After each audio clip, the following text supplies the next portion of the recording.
गया या रसूल अल्लाह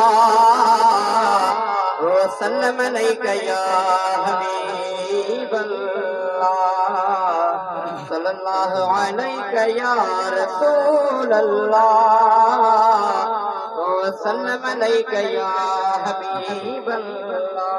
मुझे हर खुशी आई हर ईद को साईं करम जी ओ दिलदार कर दीद को। सुभान अल्लाह। के महबूब जी हकीकी दीद खबे लेकिन सरकार दी नजर इनायत थी वने तो कई जहान ठही वेंदा। सुभान अल्लाह।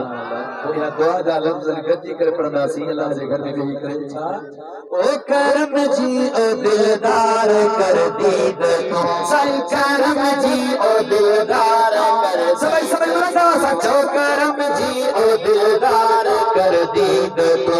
हाँ करम जी ओ दिलदार कर दीद को।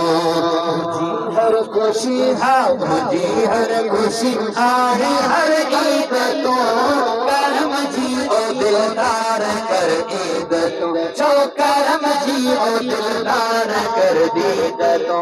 सही तुझे इल्म में आया आया करे मुझे इल्म में आया आया करे जो खास कामिल करम बन करे जो खास कामिल करम बन करे। हाँ पंजो खास कामिल करम बन करे। हाँ पंजो खास कामिल करम बन करे। पूरी कर प्यास पूरी कर प्यास पूरी कर प्यास जी उम्मीद तो करम जी ओ दिलदार कर दीद तो। हाँ करम जी ओ दिलदार कर दीद तो। के करम जी दीद खपे तहड़ करे हथड़ा मथे करे चो करम जी ओ दिलदार कर दीद तो। हाँ करम जी ओ दिलदार कर दीद तो। हाँ करम जी ओ दिलदार कर दीद तो। घुरा तो गगन खा आजादी मिठा घुरा तो गगन खा आजादी मिठा फजल तो घोड़ा मा फरियादी मिठा तो घोड़ा मा फरियादी मिठा फजल तो घोड़ा मा फरियादी मिठा फजल तो घोड़ा मा फरियादी मिठा।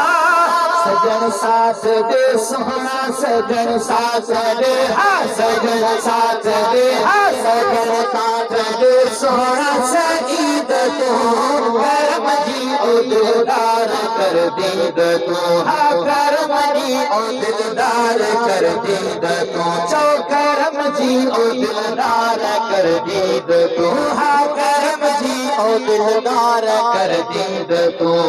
मुझी हर खुशी हाँ मुझी हर खुशी आई हर ईद तो करम जी ओ दिलदार कर दीद तो। हाँ करम जी ओ दिलदार कर दीद तो। सही परेशान क्यों आखता उन घड़ो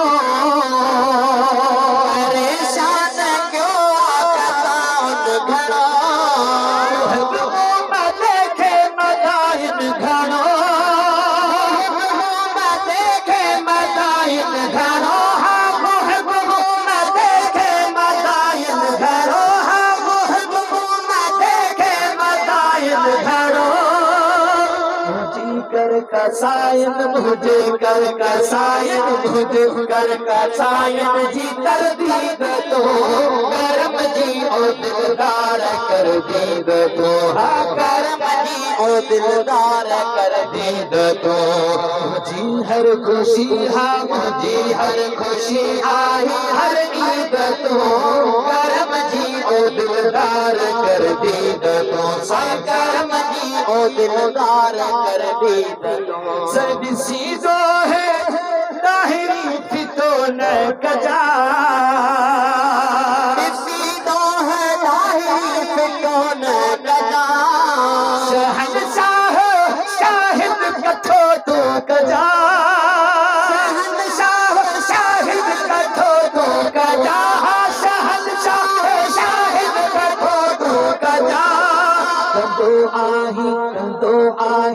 घोटन कंदो आही घोटन कंदो आही घोटन खे ख़रीद तो करम जी ओ दिलदार कर दीद तो हा करम जी ओ दिलदार कर दीद तो जी हर खुशी आही हर ईद तो करम जी ओ दिलदार कर दीद तो सरकार करम जी दीद थी पवे त करम थी पवंदा तरी तमाम पुरानी नात मुझे ज़हन जॻह